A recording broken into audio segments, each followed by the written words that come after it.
back to another edition of the Darrin Horn Show. It's presented by St. Elizabeth Healthcare. They know you have questions, and at St. Elizabeth, they personalize care with the answers you need. I'm Rick Broing, alongside the head coach, the NKU Norse, Darrin Horn. And coach, for this edition of the show, we have the newest member of your coaching staff, RJ Evans, is with us. Yeah, just so thrilled to be able to get RJ here.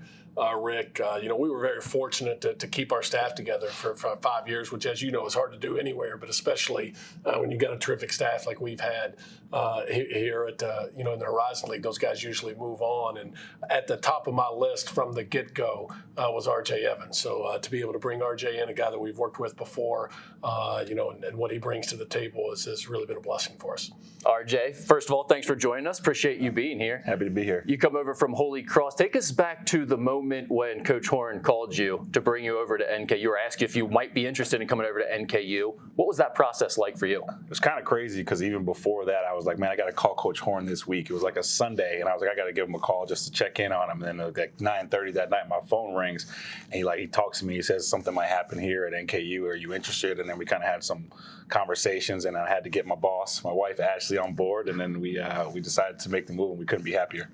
Coach, take me through it from your perspective. It was the first time you had a change on your staff since you've been here at NKU. What was that process like? Was it like a bunch of interviews or stuff? Or you've talked about wanting to work with guys you know. How did you land on RJ?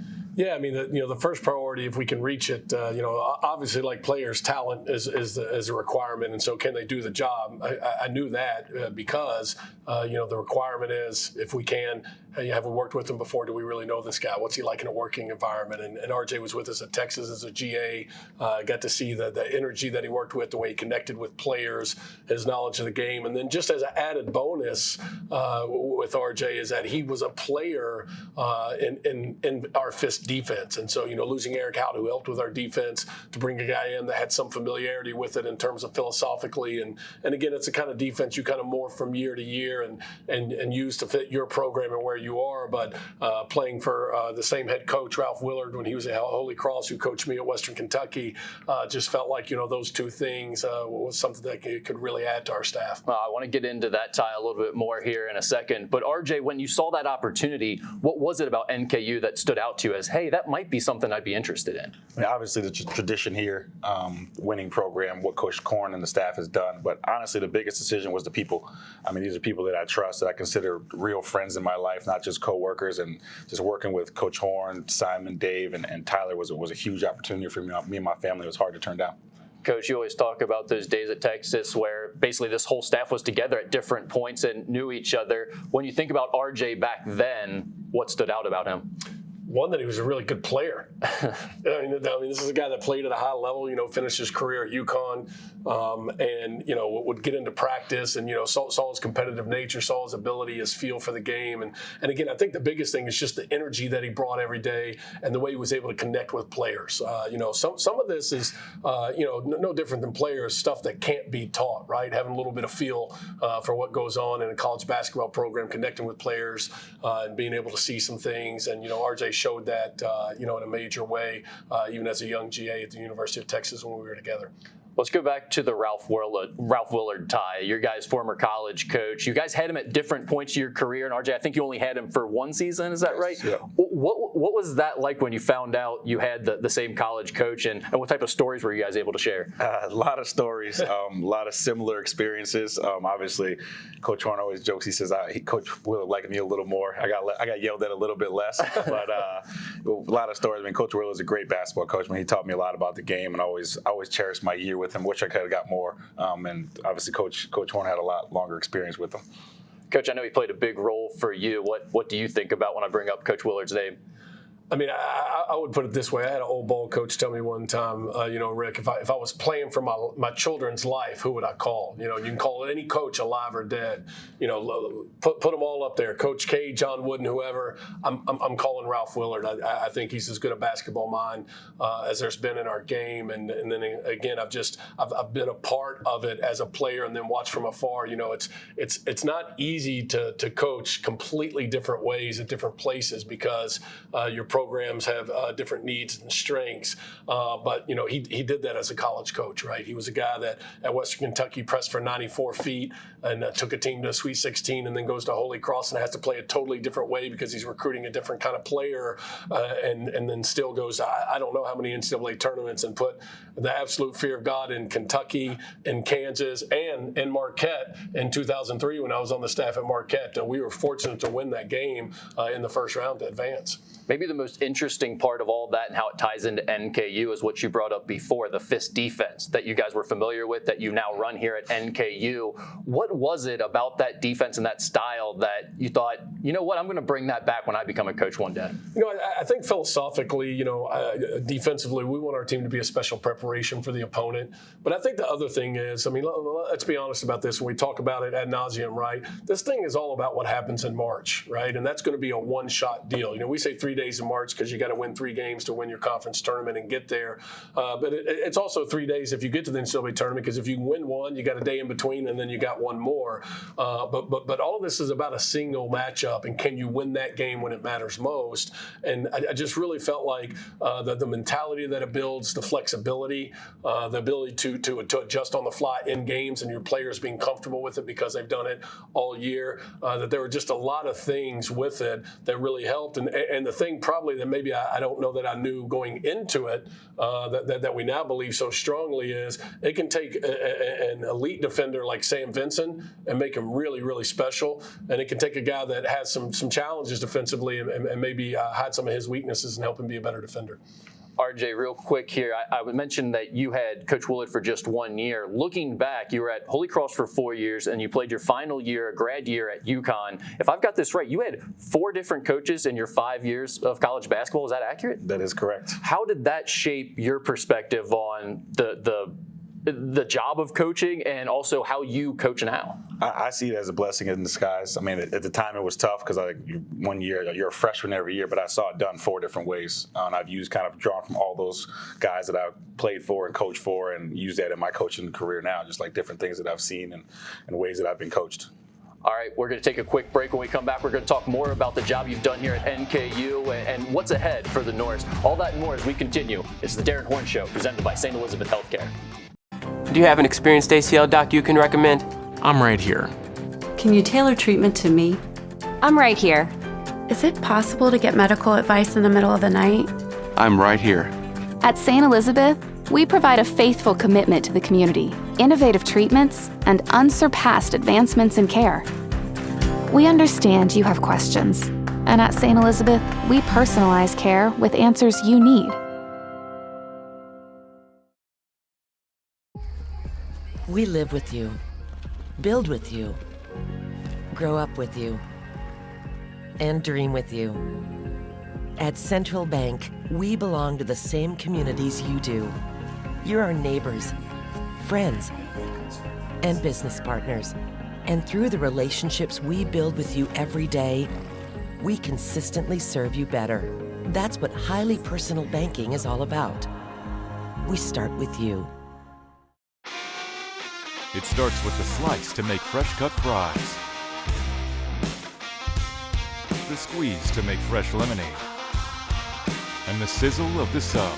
Oh yeah, pin-station.com. Join Kentucky Wild and make a difference for our threatened wildlife. Your membership supports opportunities to experience wildlife conservation projects side by side with the Kentucky Wild team and receive some sweet gear too. Join today. Annual memberships start at $25.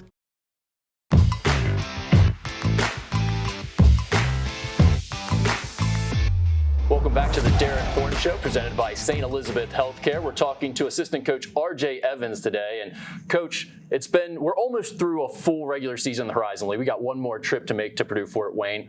What's been your initial thoughts on the league so far? A lot of respect for the league. Obviously, it's a great basketball league. You can tell the league really cares about basketball as a sport and whole traveling to all these different arenas, the fan support even here at NKU. It's been fun. It's been a lot different than where I was in the Patriot League, more of an academic-centric league like the Ivy League. So coming here has been a good transition, and I'm learning a ton. I think when I talk to people a lot of times about mid-major basketball, they start thinking about, you're going to all these little towns in the middle of nowhere. And I say, well, not in the Horizon League. We've got some pretty big cities. Give me your guys' favorite Horizon League city to visit when we're on the road. Mine so far, I think it's probably been probably been Cleveland. I don't know why. I just like Cleveland, kind of seeing the lake right there. I thought that was a pretty cool trip. Part of it's the hotel we stay at in Cleveland, too. It's a great spot. Yeah, I mean, I think you're talking about two different judgments, right? Like maybe the city as a whole, which we don't actually get to spend a lot of time in or explore or anything like that. And then, the quality of the hotel or its location to the arena. But, I think that is one of the advantages of the Horizon League, right, Rick, is that you have the opportunity to not be in obscure places, but to be in real cities and in programs that I think are all thriving and showing a commitment level to basketball where the league is growing. RJ, when you think about this coaching staff that you've joined here, the other guys involved, what comes to mind first about that group of guys? Honestly, just cohesion. I mean, I think one of the best part about what we do is that we're all on the same page. We can have tough conversations with each other without having any feelings involved. And I think that's an advantage for us because I can talk to Dave in a certain way and Simon, and we can all have conversations that there's no feelings because we're true friends. Like, we actually care about each other. We just want to win.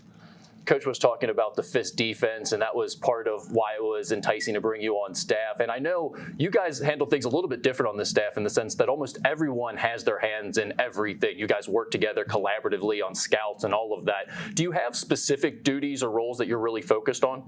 Yeah, I really focus on the personnel, kind of who the other players are and what their tendencies are to kind of help within the fist defense to how we guard certain things. So we may have a different game plan depending on the personnel, whether it's versus Milwaukee or versus Fort Wayne, different scouts, and we may tweak fist a little bit depending on what that is. So I really focus in on that, and I help Coach Harris with kind of the scheme or the game plan for that game. Coach, I know everyone kind of has their own strengths. When I'm sitting next to your guys' bench, a lot of times broadcasting, one strength that I would sense coming from RJ is energy. He seems like an energy guy on the bench. Yeah, no, there's no question. I think you can feel that in the game. He's up during the games and very vocal. As you know, our deal's a little different. I want my assistant coaches to coach during the game as well and really impact our guys and impact winning. But I think the important thing is that no different than what you're trying to accomplish with your guys, and that's why I think RJ does such a good job and he's such a tremendous example for our players, is that what people might see on game night, the energy and how vocal he is and how active and demonstrative he is, that's what our guys get every day. He's in it with them, and at the end of the day, there's a lot of ups and downs in a college basketball season, and I think in a way young people are more challenged than ever in dealing with and handling adversity, and when they show up every day at practice or in our building, RJ Evans is the same. He just does an unbelievable job of bringing great energy and being in it with these guys and helping them get through. And at the end of the day, ultimately, that's what we're doing in coaching, right? We've got to get the talent. We've got to do some basketball stuff. But at the end of the day, if we can develop young people, they're going to develop as players, and it's going to help you win games. RJ, I'm curious about the recruiting factor here coming over from Holy Cross. Is it a different type of recruit that you're looking at NKU as compared to Holy Cross? Well, the Holy Cross deal was kind of different because we had to have like GPA requirements like 3.4 and above. So it's a little bit different here. I think we recruit a different type of player. I mean, Coach Horn has types of players that he really likes, that he really coaches well, and we try to look for those guys that kind of come into his system and play for him. And then I think that's kind of the adjustment I've had to make, just recruiting different type of kids. What about regionally? Is there certain areas that you feel more confident or you have certain ties in? Yeah, I mean, I did 5 years in the Northeast, so I feel pretty comfortable in New England. Done a lot of good recruiting in New England over the years, and then the South, like the North Carolinas, because I started my assistant coaching career at UNC Asheville, so I kind of got my start there. So kind of the Carolinas and the New England areas where I really feel comfortable. While we're on the topic of recruiting, how much has it changed in the last 5 years, really going back maybe before COVID? It seems like you had COVID that made things kind of weird, and then you had the transfer portal, NIL on top of it at the same time. How much different is it now from 5 or 6 years ago? It's a lot different. It's a lot different. You're getting phone calls asking like, how much NIL do you have, instead of trying to figure out what programs the school has that you may want to study. So there's a lot different, but you got to do a really good job of digging into who the kid is and who their family is and the people around them, and see if there's something that you want in your program and our program here at NKU. Coach, are there any other changes that jump out to you that from now and compared to previous years? I think the biggest thing is just the time frame and the process. It's much more condensed, especially when you talk about the portal process in the spring. I mean, literally you're making decisions sometimes on a a 48-hour or 2-week max recruitment, and in the past, guys like Sam Vincent and Trey Robinson, we recruited literally for years. And so I think that's the biggest difference. But, I think to RJ's point about areas he's comfortable in and how things have changed, a lot of guys are getting overlooked as well because people are so focused on transfers. And I think we've got as talented and maybe college-ready guy to play as we have coming in, and Ryan Tolliver from the Northeast that RJ recruited in large part because of his contacts up there and the relationships he has in New England. Has your view of roster building had to change because of that? No, there's no question. You're building the best team you can for the next year. I mean, it's that simple. It used to be you would do it by class, and that guy's not going to be ready that year. But boy, after a year in the program, he'll really be able to step into this role the next year. Now you don't know who you're going to have back on a given year, regardless of how things have gone, and you're literally building a roster from year to year. Awesome. RJ, this has been a lot of fun. Before we let you go, what do you do away from basketball? You got anything you like to do away from the court? Depends on the time of year. I'm a big golfer. I like to golf. To golf if my wife lets me. Yeah, hanging out with the dog. I got two kids. I got hanging out with my kids, hanging out with my family. Obviously, is number one for me. And then me and my wife like to sit on the couch and watch TV shows. The new Love Is Blind came out, so we're all in on that right now. All right, reality TV show fan. Well, RJ, it's been great getting to know you this year, and I really appreciate you stopping by and doing the show here with me and Coach. Thank you. Appreciate having me. All right, this is the Darrin Horn Show presented by St. Elizabeth Healthcare. Do you have an experienced ACL doc you can recommend? I'm right here. Can you tailor treatment to me? I'm right here. Is it possible to get medical advice in the middle of the night? I'm right here. At St. Elizabeth, we provide a faithful commitment to the community, innovative treatments, and unsurpassed advancements in care. We understand you have questions, and at St. Elizabeth, we personalize care with answers you need. We live with you, build with you, grow up with you, and dream with you. At Central Bank, we belong to the same communities you do. You're our neighbors, friends, and business partners. And through the relationships we build with you every day, we consistently serve you better. That's what highly personal banking is all about. We start with you. It starts with the slice to make fresh cut fries, the squeeze to make fresh lemonade, and the sizzle of the sub. Oh yeah, pin-station.com. Join Kentucky Wild and make a difference for our threatened wildlife. Your membership supports opportunities to experience wildlife conservation projects side by side with the Kentucky Wild team and receive some sweet gear too. Join today. Annual memberships start at $25.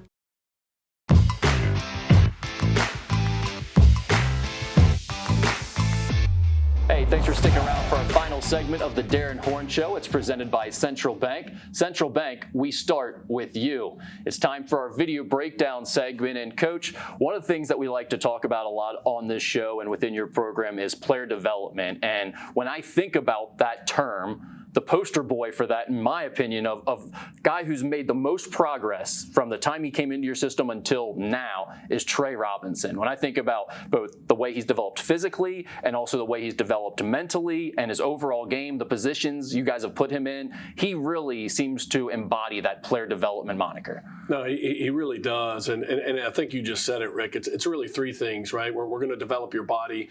And, Tyler Janota, our strength coach, does a tremendous job of that. But we're ultra committed to making sure that guys develop physically in their time here. You got to develop mentally, and that's a lot of things, right? That's your mental toughness, that's your approach and how you work, but that's also your understanding of the game through film study and some other things.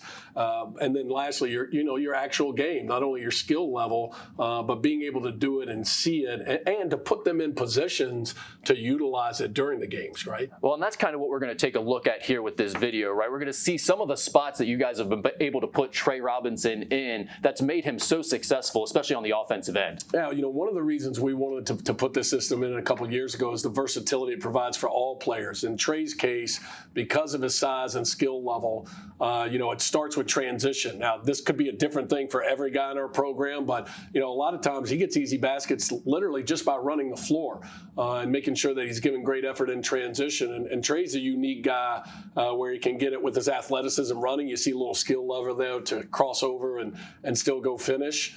But he can also make plays in space, right? So rip drives is what we refer to as catching the ball and just really like sweeping it, covering some ground, and with one or two hard dribbles, you're at the rim making a play.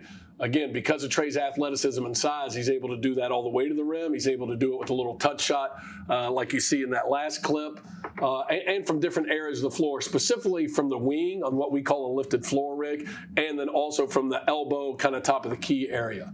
I think one of the things that really separates him, and probably where Trey is most unguardable, is on the block, right? I mean, his ability to post up and use that big body. I joke with him and tell him if he's not careful, he's going to be 280 when he quits playing if he doesn't take care of himself. But he uses that big body, great touch. You see the great job of keeping the ball high in the air there.